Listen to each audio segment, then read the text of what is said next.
NEET தேர்வை ரத்து செய்ய வலியுறுத்தி சென்னையில் ஆளுநர் மாளிகையை முற்றுகையிட முயன்ற இந்திய மாணவர் சங்கத்தினரை காவல்துறையினர் கைது செய்துள்ளனர்.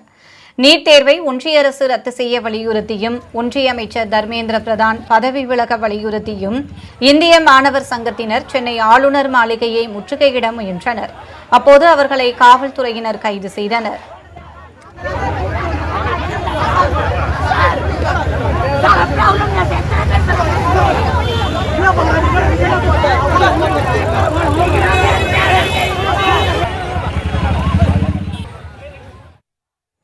முன்னதாக நீட் CUET தேர்வுகளை ஒன்றிய அரசு ரத்து செய்ய வலியுறுத்தி சென்னை எழும்பூர் ராஜரத்தினம் மைதானத்தில் அகில இந்திய மக்கள் இயக்கம் சார்பில் கண்டன ஆர்ப்பாட்டம் நடைபெற்றது.